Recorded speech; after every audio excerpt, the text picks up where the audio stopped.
Hello दोस्तों, मैं Pankaj Sablania Soni education के इस ऑनलाइन प्लेटफॉर्म पे आपका एक बार फिर से स्वागत करता हूं। अपना जो टॉपिक चल रहा था उसका नाम था विद्युत धारा। और पिछली क्लास की यदि मैं बात करूं तो पिछली क्लास में अपन ने पढ़ा था कि विद्युत धारा किसे कहते हैं, इसको मापने के लिए किस उपकरण का अपन उपयोग करते हैं, इसकी जो धारा होती है वह किस में मापी जाती है। इसके साथ ही विभव की यदि मैं बात करूं तो विभव को मापने के लिए किस उपकरण का उपयोग किया जाता है, इसे किस में मापा जाता है।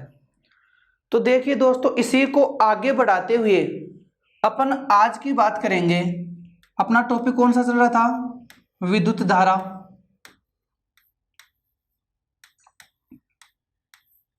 और यदि अपन इसको और आगे तरीके से पढ़ेंगे तो आगे का आपका आज का टॉपिक है ओम का नियम।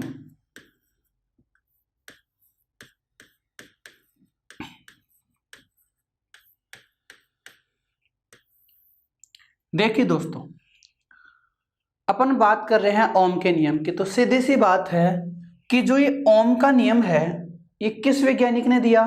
तो अपन क्या कहेंगे कि ओम का नियम देने वाले वैज्ञानिक कौन थे दोस्तों? इस ओम का नियम देने वाले वैज्ञानिक खुद ओम ही थे, और इसीलिए इस नियम को अपन क्या बोलते हैं? ओम का नियम बोलते हैं। क्या होता है ओम का नियम? देखो दोस्तों, एक शब्द आता है आपके पास भौतिक अवस्था। भौतिक अवस्था।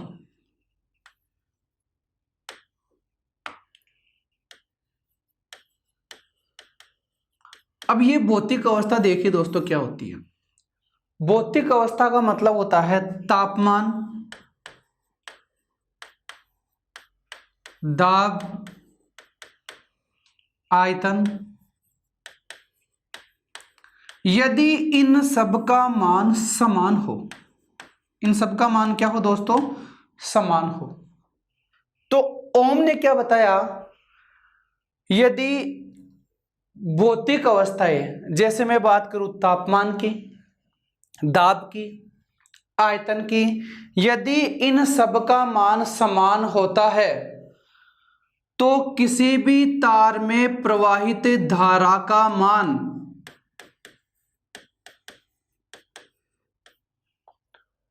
उसमें स्थित विभव के मान के समानुपाती होता है। किसके समानुपाती हो दोस्तों?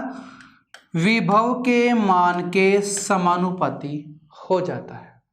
तो ओम ने क्या बताया कि कोई विद्युत परिपथ है, उसमें यदि विभव का मान अपन V मान लेते हैं तो इस विभव का मान किसके समानुपाती होगा?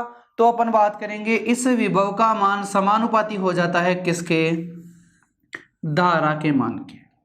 किसके समानुपाती हो जाता है दोस्तों? धारा के मान के। यदि यहां से अपन एक नियतांक की बात करें तो ये नियतांक क्या आ जाता है?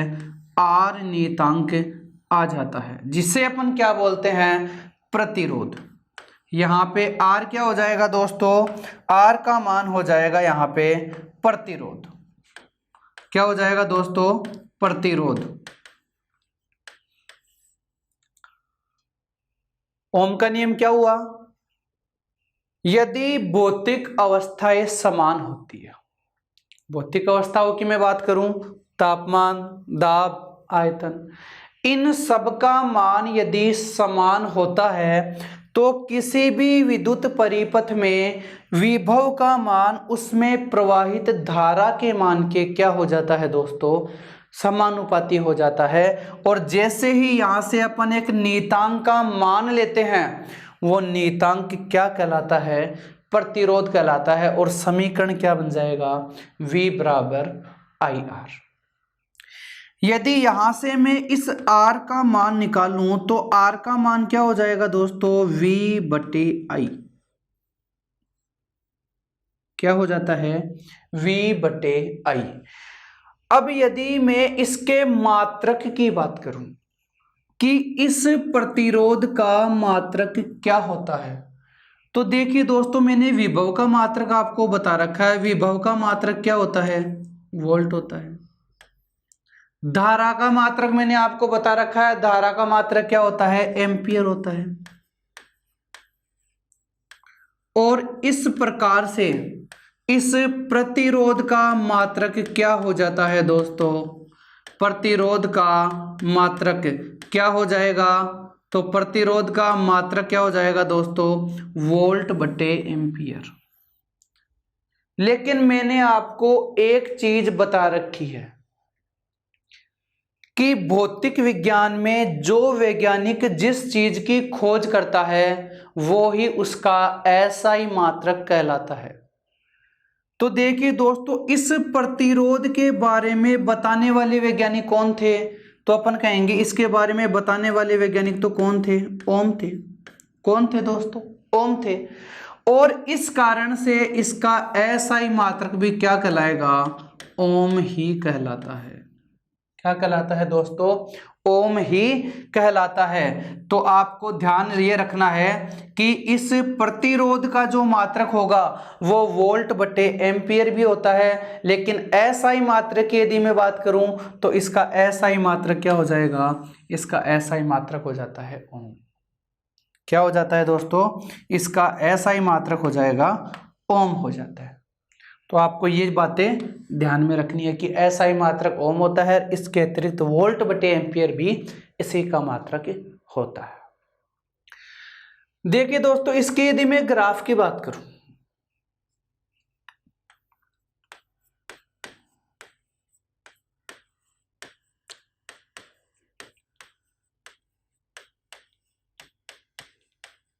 ओम के नियम का सत्यापन, और वो भी अपन किससे कर रहे हैं दोस्तों, ग्राफ से कर रहे हैं। देखिए दोस्तों, आपके पास से एक ग्राफ है, अपन मान लेते हैं कि इसका जो वाई एक्स है वो किसको डिपेंड कर रहा है, अपन कह देंगे वोल्ट के मान को। इसका जो एक्स एक्स है वो किसको डिपेंड कर रहा है, अपन बोल देंगे धारा के मान को। किसको डिपेंड कर रहा है, धारा के मान को। यहां से देखिए दोस्तों, यदि मैं v का मान 1 लेता हूं, यदि मैं v का मान 1 ले लेता हूं, धारा का मान भी 1 ले लेता हूं, देखिए दोस्तों, यदि v बराबर 1 वोल्ट और I बराबर 1 एम्पियर, तो बताइए R का मान क्या आ जाएगा, आप बोलोगे 1 ओम। यहां पे ध्यान रखना दोस्तों, इस ओम का जो प्रतीक चिन्ह होता है, इस ओम का जो प्रतीक होता है इसको अपन इस प्रकार से लिखते हैं, इसे अपन क्या बोलते हैं, ओम ही बोलते हैं। अब यदि मैं आपसे कहूं कि V बराबर अपन कितने वोल्ट ले रहे हैं दोस्तों, 2 वोल्ट ले रहे हैं, और अब की बार धारा का मान भी अपन कितना ले रहे हैं, 2 एम्पियर ले रहे हैं, तो बताइए दोस्तों R का मान मुझे कितना प्राप्त हो रहा है, 1 ओम प्राप्त हो रहा है। 2/2 कट जाएगा, मान कितना आ जाएगा, 1 आ जाता है। अब की बार मैं बात करूं कि मैंने यहां पे V का मान कितना ले लिया, 3 वोल्ट ले लिया, और धारा का मान कितना ले लिया, 3 एम्पियर ले लिया, तो बताइए R का मान अब की बार भी कितना आया, आप कहोगे सर 1 ओम आया है। तो इन सब से देखो दोस्तों, निष्कर्ष क्या निकल करके आता है कि समान भौतिक अवस्थाओं में, समान भौतिक अवस्थाओं में इन दोनों का अनुपात हमेशा एक नियतांक राशि प्राप्त होती है। और इस प्रकार से यदि इस ग्राफ की मैं बात करूं तो ये ग्राफ एक बिल्कुल सरल रेखा प्राप्त होता है। जैसे यहां से आपके पास एक बिंदु ये आ गया, एक बिंदु ये आ गया, एक बिंदु ये आ गया, और एक बिंदु ये आ गया। इसका मतलब है कि जितनी धारा का मान है उतना ही इधर विभव का मान होता है। यहां पे मैं धारा का मान बताऊं तो उतना ही मान इधर विभव का मान हो जाएगा। तो इस प्रकार से अपन कह सकते हैं कि विभव और धारा के मान का जब ग्राफ खींचा जाता है तो यह एक सरल रेखा को निरूपित करती है। तो दोस्तों आपको ध्यान क्या रखना है कि जब विभव और धारा के मान में ग्राफ खींचा जाता है तो यह हमेशा एक सरल रेखा प्राप्त करती है। इसे अपन क्या बोलते हैं दोस्तों? इसे अपन बोलते हैं ओम का नियम बोलते हैं। अब यहां से देखो दोस्तों परिभाषा आती है कि अपन प्रतिरोध किसे कहेंगे?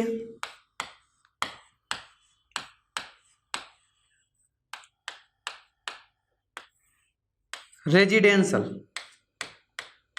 प्रतिरोध किसे कहेंगे? तो देखिए दोस्तों, यदि आपके पास कोई चालक तार है और उसमें कोई बाधा उत्पन्न हो रही है या अपन कह सकते हैं कोई अवरोध आ गया, तो उस बाधा या अवरोध के मान को ही अपन क्या बोलते हैं? प्रतिरोध बोलते हैं। परिभाषा क्या हो जाएगी? किसी चालक तार में उत्पन्न बाधा या अपन कहे अवरोध के मान को ही अपन क्या बोलते हैं दोस्तों?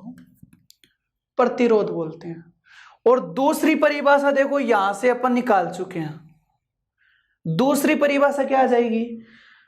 विभव तथा धारा के अनुपात के मान को अपन क्या बोलेंगे दोस्तों? प्रतिरोध बोलते हैं। V का मान विभव का मान हो जाएगा, I का मान धारा का मान हो जाएगा। इन दोनों के अनुपात को अपन क्या बोल देंगे? इन दोनों के अनुपात को ही अपन क्या बोलते हैं दोस्तों? प्रतिरोध बोलते हैं। तो याद रख सकते हो। सबसे पहले मैं बात करूं ओम का नियम किसे कहते हैं, तो आप ध्यान रखना, किसी चालक तार में यदि धारा का मान प्रवाहित कराया जाता है तो समान मात्रा में विभव का मान भी बढ़ता जाता है। यदि अपन इसके मान में कमी करते हैं तो विभव के मान में भी क्या हो जाती है? कमी हो जाती है। इस प्रकार से एक समीकरण आ जाता है जिसे अपन क्या बोलेंगे? V समानुपाती I। यदि इसमें एक नियतांक का मान लगा दिया जाता है, अर्थात जैसे ही इस समानुपाती चिन्ह को हटाया जाता है तो एक नियतांक का मान आ जाता है, और इस नियतांक के मान को अपन क्या बोलते हैं दोस्तों? प्रतिरोध बोलते हैं। क्या बोलते हैं? प्रतिरोध बोलते हैं। इस प्रतिरोध का जो चिन्ह होता है, उस प्रतीक जो होता है, इसे इस प्रकार से लिखा जाता है। मात्रक की मैं बात करूं तो मात्रक देखो, विभव का मात्रक वोल्ट होता है, धारा का मात्रक एम्पियर होता है। क्या हो जाएगा? वोल्ट बटे एम्पियर। लेकिन मैंने आपको बता रखा है कि भौतिक विज्ञान में जो वैज्ञानिक जिसकी खोज करता है वही उसका ऐसा ही मात्रक कहलाता है। तो इसकी खोज किसने की? इसको बारे में बताने वाले वैज्ञानिक कौन थे? तो अपन करेंगे इसके बारे में बताने वाले वैज्ञानिक कौन थे। तो इसका ऐसा ही मात्रक क्या हो जाएगा दोस्तों? ओम हो जाता है। इस प्रतिरोध की परिभाषा की मैं बात करूं तो प्रतिरोध की परिभाषा दो प्रकार से बता दी। पहली परिभाषा मैंने आपको बता दी कि किसी भी चालक तार में बाधा या रुकावट या अवरोध के मान को अपन क्या बोलते हैं? प्रतिरोध बोलते हैं। और दूसरी परिभाषा यहां से आ जाती है, विभव और धारा के अनुपात के मान को अपन क्या बोलते हैं? प्रतिरोध बोलते हैं। आगे देखिए दोस्तों, यह जो प्रतिरोध होता है यह दो प्रकार का होता है।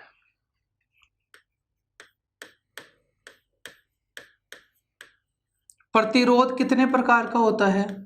दो प्रकार का होता है। कितने प्रकार का होता है दोस्तों? दो प्रकार का। कौन कौन सा होता है? तो पहले नंबर की यदि मैं बात करूं तो पहला होता है ओमीय प्रतिरोध। ओमीय प्रतिरोध। और दूसरे की यदि मैं बात करूं तो दूसरा हो जाएगा अनओमीय प्रतिरोध।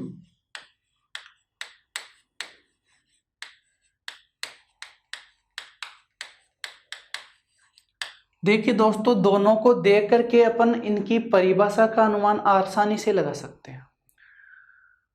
यदि मैं बात करूं इस ओमीय प्रतिरोध की तो परिभाषा क्या हो जाएगी?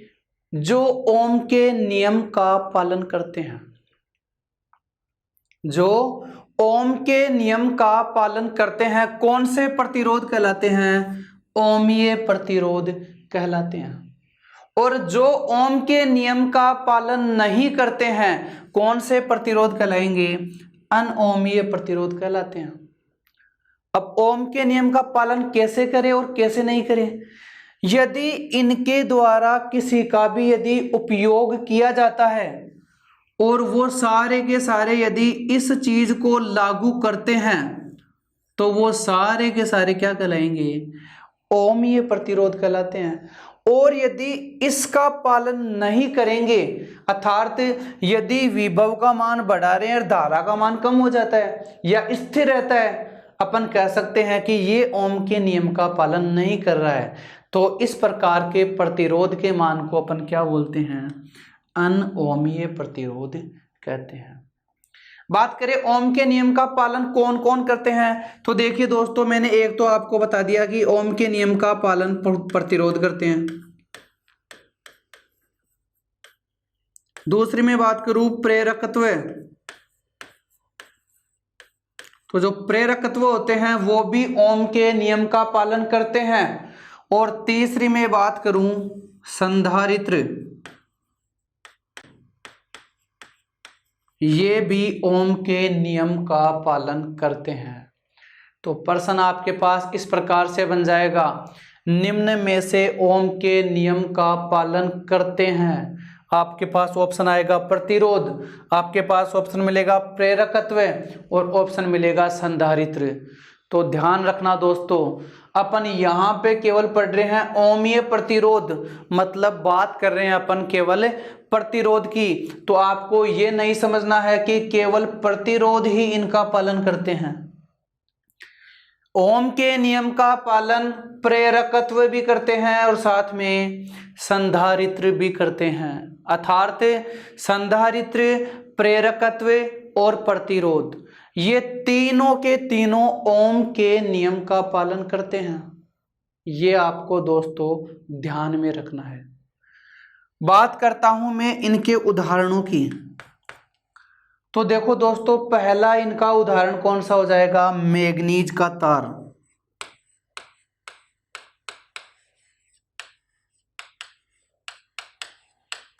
इसी प्रकार कांस्टेंट का तार, ये ओम के नियम का पालन करते हैं।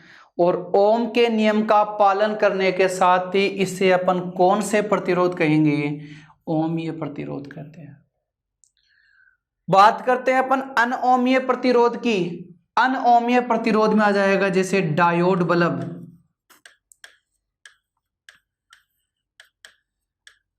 इसी के साथ ट्रायोड बल्ब,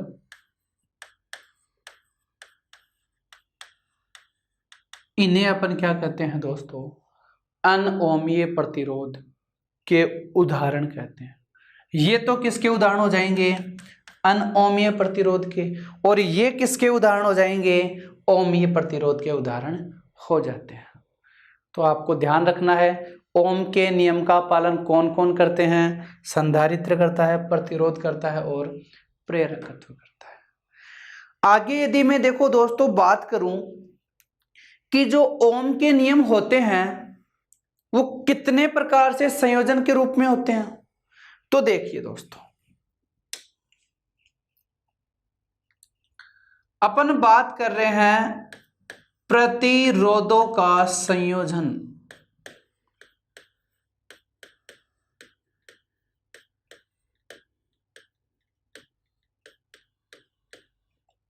प्रतिरोधों का संयोजन, संयोजन का मतलब होता है जोड़ना। संयोजन का मतलब क्या होता है दोस्तों? जोड़ना। जोड़ने से मतलब ये हो गया कि यदि आपके पास एक से ज्यादा तार आ जाए और अलग अलग प्रतिरोध के हैं तो उनको अपन किस प्रकार से जोड़ते हैं?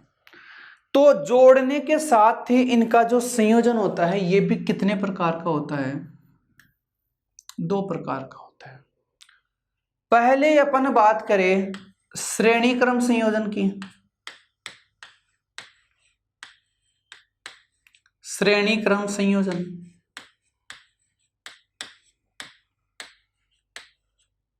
और दूसरा हो जाता है समांतर क्रम संयोजन। समांतर क्रम संयोजन। पहले तो अपने को यह पता होना चाहिए कि श्रेणी क्रम क्या होता है और समांतर क्रम क्या होता है। इन प्रतिरोध के तारों को तो अपन बाद में भी जोड़ सकते हैं। तो पहले अपन बात कर रहे हैं इस श्रेणी क्रम की।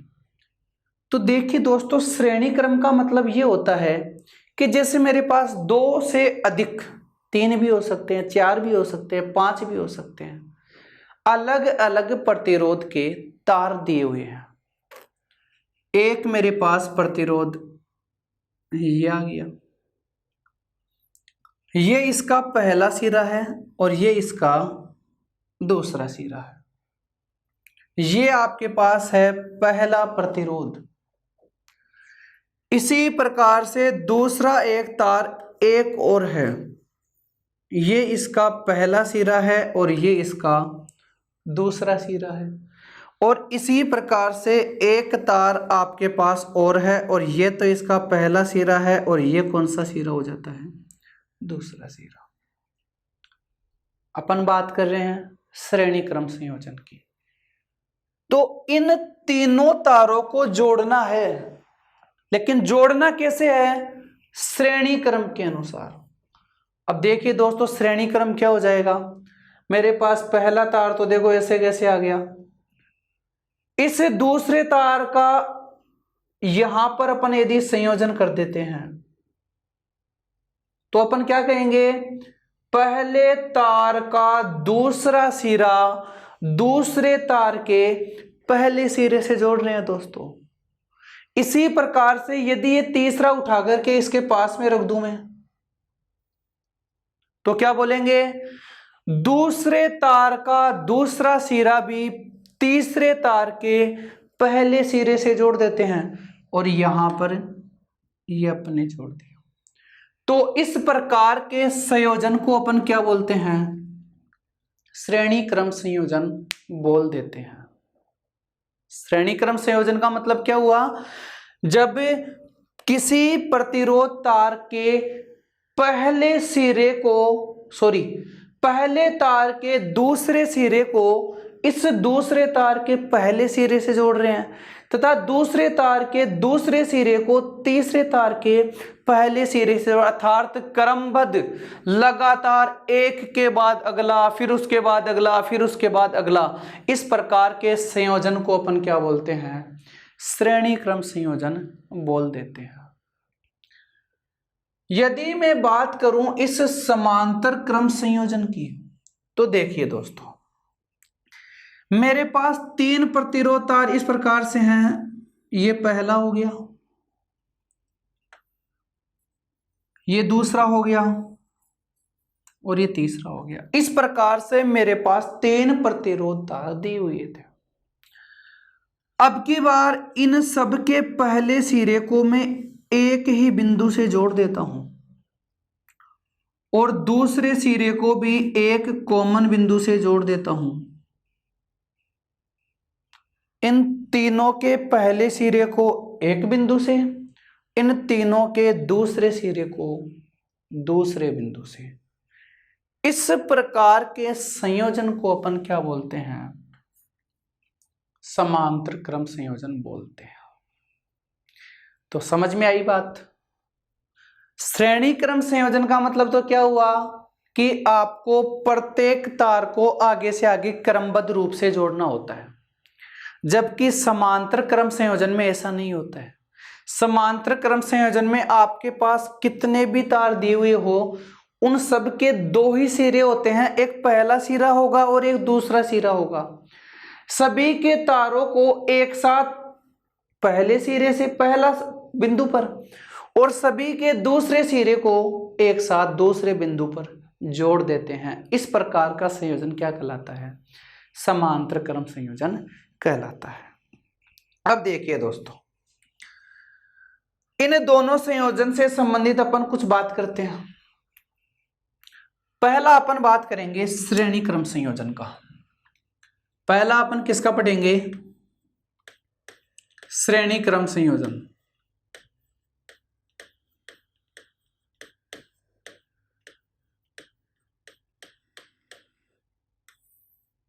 श्रेणी क्रम संयोजन में मैंने आपको बता दिया कि यदि पहले तार के दूसरे सिरे को दूसरे तार के पहले सिरे से तथा दूसरे तार के दूसरे सिरे को तीसरे तार के पहले सिरे से अपन जोड़ देते हैं।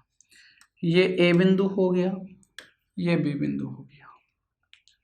इनको अपन एक बैटरी से जोड़ देते हैं और यहाँ पर एक कुंजी लगा दी जाती है।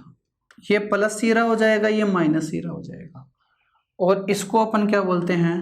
कुंजी बोलते हैं, इसको बोलते हैं बैटरी। मान लेते हैं कि इसका प्रतिरोध R1 है, इसका प्रतिरोध R2 है और इसका प्रतिरोध क्या है दोस्तों? R3 है। ध्यान से सुनना, जैसे ही इस कुंजी को अपन स्टार्ट कर देते हैं, चालू कर देते हैं, यहां से धारा बहना स्टार्ट होगी और जैसे ही धारा का मान बहेगा इस प्रकार से, देखो ये पूरी की पूरी धारा पहले इसमें से होकर के गुजरेगी, फिर पूरी धारा इसमें से होकर के गुजरेगी और फिर पूरी धारा इसमें से होकर के आगे निकल जाती है। अर्थात अपन कहेंगे कि यहाँ पे जो धारा का मान है वो I है, यहाँ पे भी धारा का मान है वो I है और यहाँ पर भी जो धारा का मान है वो क्या है? I है। लेकिन ये जो उपकरण है ये मान लेते हैं ज्यादा प्रतिरोध का है, ये जो उपकरण है वो मान लेते हैं कम प्रतिरोध का है और ये जो उपकरण है वो मान लेते हैं सबसे कम प्रतिरोध का है। अर्थात जिस प्रकार से इनका प्रतिरोध का मान होता है इनके विभव के मान भी उसी अनुसार होते हैं। अपन मान लेते हैं एक बार के लिए कि R1 प्रतिरोध के लिए विभव का मान क्या हो जाएगा दोस्तों? V1 हो जाता है। इसी प्रकार R2 प्रतिरोध के लिए V2 और इसी प्रकार R3 प्रतिरोध के लिए क्या हो जाएगा? V3 हो जाता है। देखिए दोस्तों, अपन ओम के नियम से क्या जानते हैं? ओम के नियम से, ओम का नियम मैंने आपको बताया। ओम का नियम क्या होता है? ओम का नियम होता है V बराबर IR। क्या होता है दोस्तों? V बराबर IR। एक बार के लिए अपन इसे समीकरण 1 दे देते हैं, लेकिन यदि मैं केवल इस एक प्रतिरोध की मैं बात करूं, अर्थात मैं बात कर रहा हूं पहले प्रतिरोध की,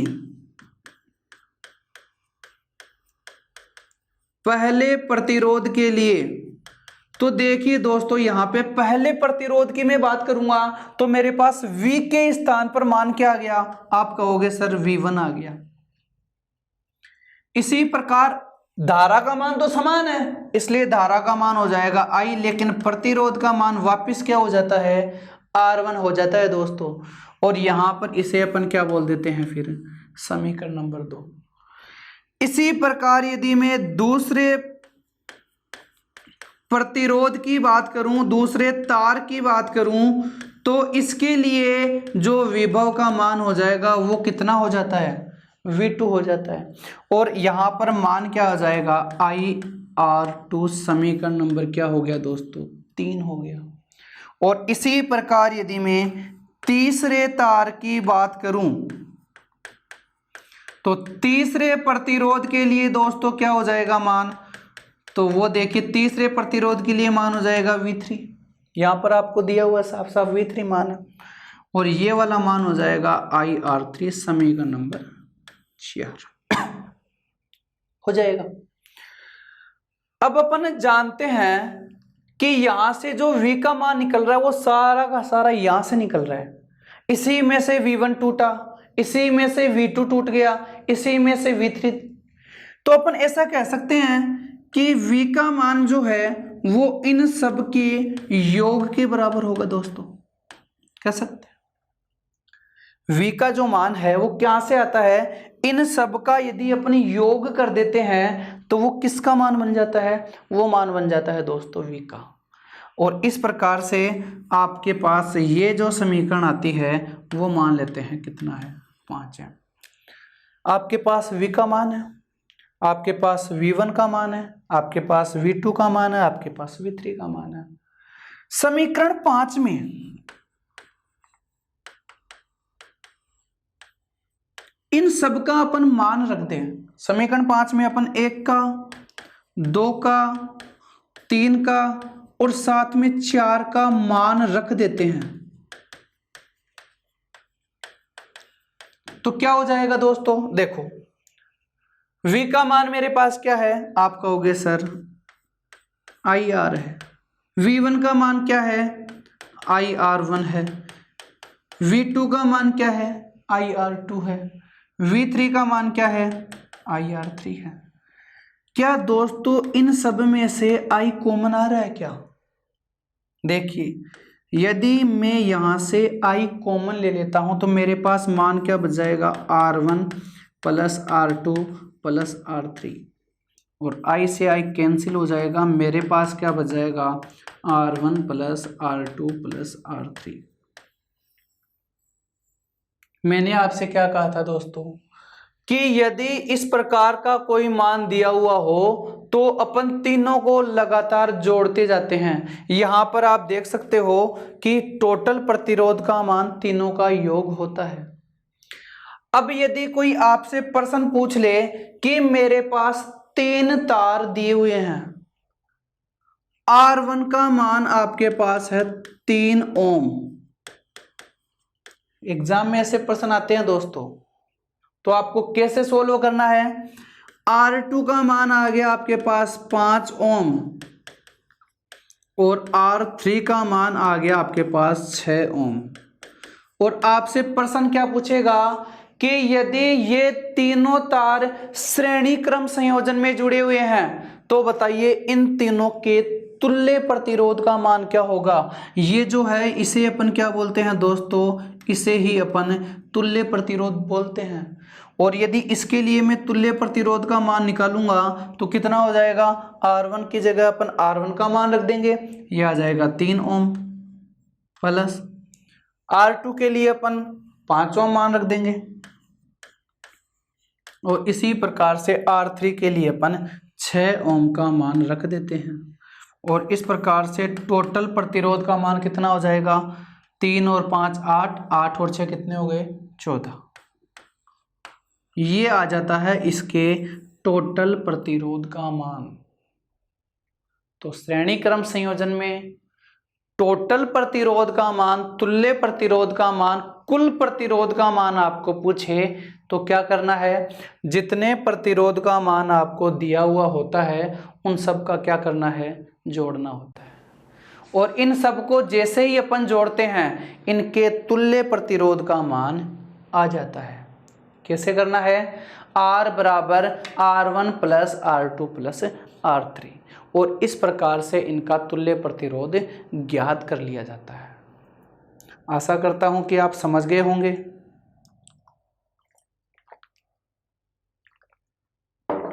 अब दोस्तों इसमें एक चीज को आपको ध्यान रखनी है,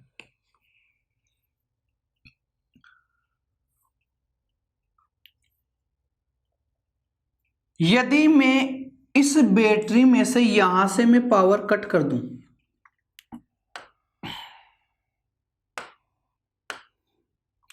यहां से यदि मैंने क्या कर दिया, पावर कट कर दिया,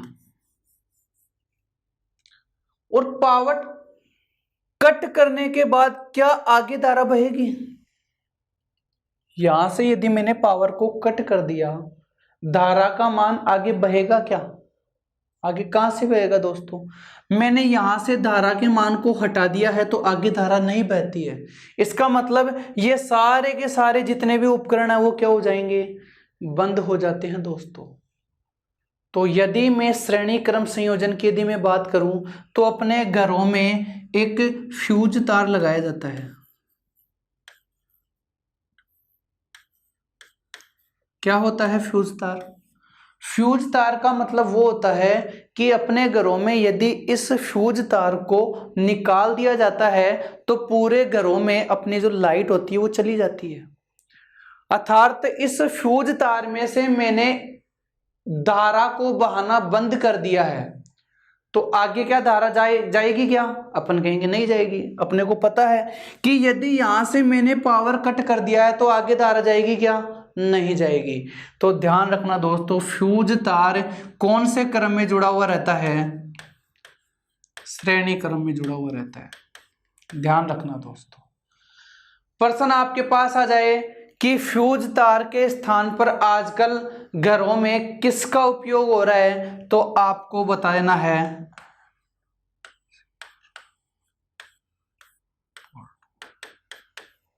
MCR बोर्ड का आजकल उपयोग किया जा रहा है, जिसे विच्छेदक बोलते हैं। ये क्या करता है कि जैसे ही घरों में यदि कोई सोल्टिंग हो जाती है, सोल्ट हो जाता है तार, तो उसमें बटन से लगे होते हैं, वो बटन ऑटोमेटिक क्या हो जाते हैं, नीचे गिर जाते हैं।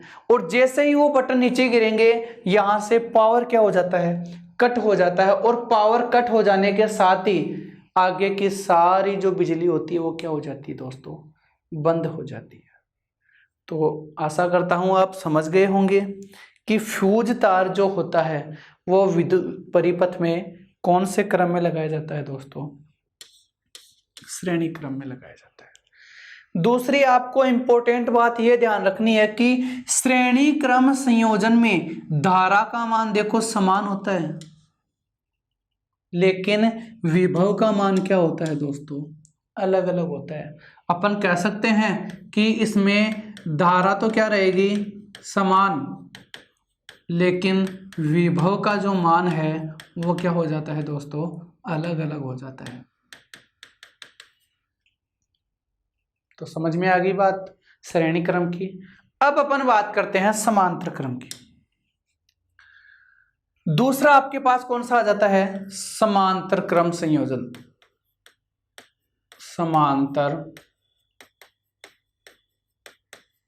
क्रम संयोजन। देखिए दोस्तों, मैंने आपको क्या बताया, समांतर क्रम संयोजन का मतलब क्या होता है, आपके पास कितने भी प्रतिरोध तार दिए हुए हो,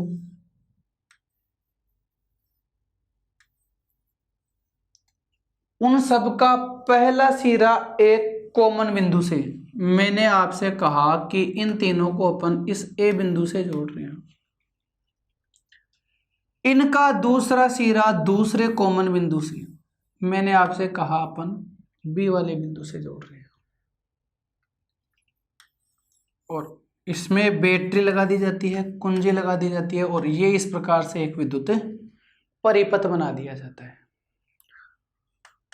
ये बैटरी हो जाती है, ये कुंजी हो जाती है। इस वाले प्रतिरोध R1, R2 और R3, और यहां से धारा का मान प्रवाहित होता है।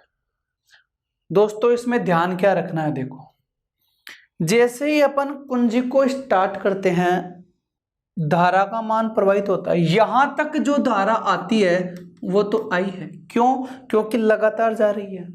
लेकिन जैसे ही ये ए बिंदु पर पहुंचती है, कुछ धारा का मान इधर चला जाता है, कुछ धारा का मान इधर चला जाता है, कुछ धारा का मान इधर चला जाता है।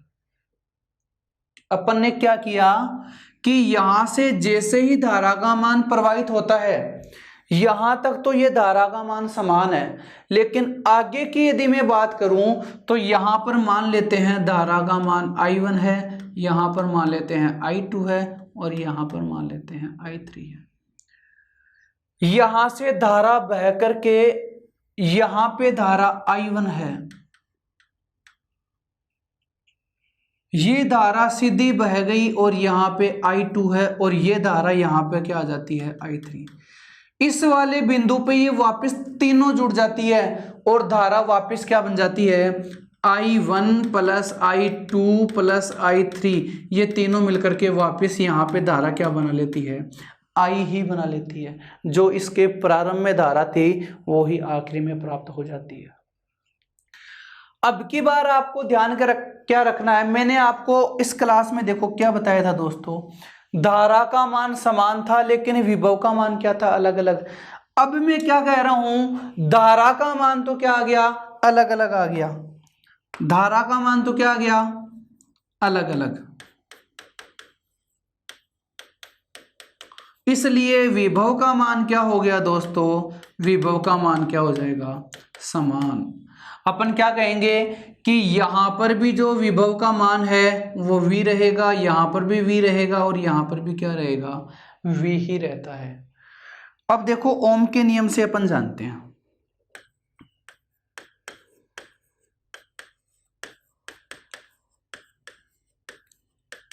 ओम के नियम से अपन क्या जानते हैं, ओम के नियम से अपन जानते हैं v बराबर क्या होता है, IR होता है।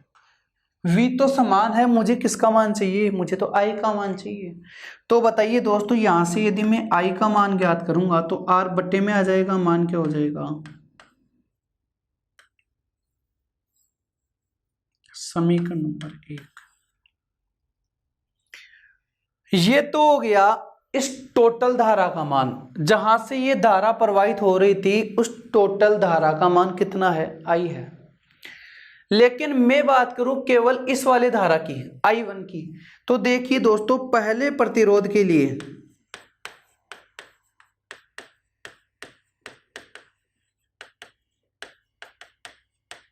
की मैं बात करूंगा तो मेरे पास धारा का मान क्या है, I है।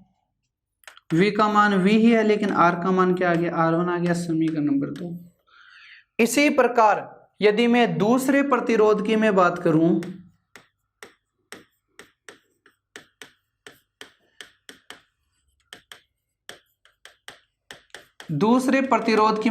तो मेरे पास मान हो जाएगा I2 और यहां से मान आ जाएगा V/R2, समीकरण नंबर 3। और इसी प्रकार तीसरे प्रतिरोध का मान क्या हो जाएगा दोस्तों, तीसरे प्रतिरोध का मान हो जाएगा I3 बराबर V/R3, समीकरण नंबर 4। यहां से अपन ने क्या देखा कि टोटल जो धारा का मान होता है वो क्या होता है, I होता है। अर्थात अपन कह सकते हैं कि यहाँ पे जो टोटल धारा का मान है वो इन तीनों का ही क्या हो जाती है, योग हो जाती है दोस्तों। यहाँ पे जो टोटल धारा है वो इन तीनों का ही क्या हो जाती है, योग हो जाती है। यह समीकरण नंबर 5 है। इस समीकरण 5 में मेरे पास I का मान है, I1 का मान है, I2 का मान है, I3 का मान है। ये सारे का सारा मान यदि मैं यहाँ पे रख दूंगा तो मान क्या आ जाएगा, समीकरण 5 में 1, 2, 3 व 4 का मान रखने पर मान क्या आ जाएगा, मान आ जाएगा V/R बराबर V/R1 plus V/R2 plus V/R3।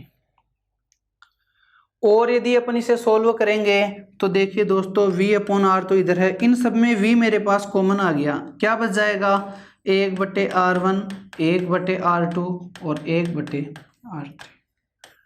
V से भी कैंसिल हो जाएगा, मान क्या बच गया, 1/R बराबर 1/R1 plus 1/R2 plus 1/R3। तो ये आपको दोस्तों ध्यान में रखना है। श्रेणी क्रम संयोजन जब अपन पढ़ रहे थे तो श्रेणी क्रम संयोजन में ये मान आ रहा था R बराबर R1 plus R2 plus R3। अब अपन पढ़ रहे हैं समांतर क्रम संयोजन, और समांतर क्रम में ये प्रत्येक का क्या हो जाता है, व्युत्क्रम हो जाता है। अर्थात यदि आपके पास कोई प्रश्न इस प्रकार से आए कि यदि R1 प्रतिरोध का मान है 2 ओम, R2 का मान है 5 ओम, तो यदि दोनों प्रतिरोध समांतर क्रम संयोजन में जुड़े हुए हो तो इनके तुल्य प्रतिरोध का मान क्या होगा। तो देखिए दोस्तों, यदि मेरे को पता है 1/R is equal to 1/R1 plus 1/R2 होता है, यदि इसमें और ज्यादा प्रतिरोध जुड़े हुए हो तो अपन करेंगे plus 1/R3 plus 1/R4 plus, इस प्रकार से यदि n प्रतिरोध आ जाते हैं तो अपन क्या करेंगे, प्लस 1/Rn कर देते हैं। मेरे पास 2 प्रतिरोध का मान दिया हुआ है, मैंने यहाँ पे क्या तक लिया, 2 तक लिख लिया। मान क्या बन जाएगा, 1/R बराबर 1/2 प्लस 1/5। 1/R बराबर लघुत्तम कितना आ जाएगा दोस्तों, 10, 2 पंजे 5 दूनी 10, कितना हो गया 7/10। यहाँ पे दोस्तों आपको थोड़ा सा ध्यान ये देना है, अपना आंसर ये नहीं है, अपने को 1/R का मान नहीं निकालना है, अपने को मान किसका निकालना है, अपने को तो केवल R का मान निकालना है। किसका मान निकालना है दोस्तों, R का मान निकालना है। तो R का मान निकालने के लिए मैं इसको क्या कर दूंगा, उल्टा कर दूंगा, और इसको यदि अपन उल्टा करेंगे तो मान क्या आ जाएगा, 10/7 ओम। और ये इसका क्या हो जाएगा, तुल्य प्रतिरोध का मान हो जाता है। आपको ये ध्यान में रखना है कि यदि आपको श्रेणी क्रम का मान पूछे तो श्रेणी क्रम में अपन इनको डायरेक्ट जोड़ देते हैं। जैसे मैं कहूं कि यदि R1 बराबर 2 ओम है, R2 का मान 5 ओम है, यदि दोनों प्रतिरोध श्रेणी क्रम में जुड़े होते हैं तो बताइए दोस्तों इनका तुल्य प्रतिरोध कितना होगा, तब अपन इन्हें डायरेक्ट जोड़ देंगे। यदि श्रेणी क्रम में है तो 2 और 5 कितने हो गए, 7 ओम हो जाते हैं। लेकिन अब की बार अपने को कहा क्या है कि दोनों प्रतिरोध जो होते हैं वो समांतर क्रम में है, और समांतर क्रम में अपन पढ़ चुके हैं कि समांतर क्रम संयोजन क्या होता है, 1/r बराबर 1/r1 प्लस 1/r2 होता है। यहां पर अपन जैसे ही मान रखेंगे मेरे पास 1/r की वैल्यू आ जाती है 7/10, और इस प्रकार से यदि मैं r का मान ज्ञात करूं तो मेरे पास वैल्यू कितनी आ जाती है, 10/7 ओम मान आ जाता है। तो आशा करता हूं यदि इस प्रकार के क्वेश्चन आपके पास एग्जाम में आते हैं तो आप इनका आंसर अच्छी तरीके से दे सकते हैं। अब देखिए दोस्तों, एक छोटी सी बात आपको और ध्यान में रखनी है। मैंने आपसे कहा कि यहां पर अपन I धारा प्रवाहित करा रहे हैं, मैंने यहां से पावर कट कर दिया, मैंने यहां से पावर कट कर दिया। तो दोस्तों आप मुझे बताओ कि यहां से पावर कट किया है तो केवल R3 प्रतिरोध वाला उपकरण ही बंद होगा, बाकी दो में तो देखो धारा का मान पहुंच रहा है। यदि मैंने यहां से इसे भी पावर कट कर दिया तो अब अपन क्या कहेंगे कि इन दोनों के जो उपकरण है वो ही बंद होंगे, लेकिन इस वाले उपकरण में तो अभी भी धारा का मान जा रहा है। अर्थात अपन कह सकते हैं कि समांतर क्रम संयोजन में अपन जिस उपकरण को बंद करना चाहे उसी उपकरण को बंद कर सकते हैं, बाकी दूसरा कोई उपकरण बंद नहीं होता है। बात करें अपन अपने घरों की तो देखिए दोस्तों, सिंपल सा उदाहरण अपन लेते हैं। यदि अपन अपने घरों में पंखे को बंद करेंगे तो पंखा ही बंद होता है, बल्ब बंद नहीं होता है। यदि टीवी को बंद करते हैं तो टीवी ही बंद होता है, पंखा बंद नहीं होता है। मतलब क्या समझे कि अपने घरों में विद्युत परिपथ में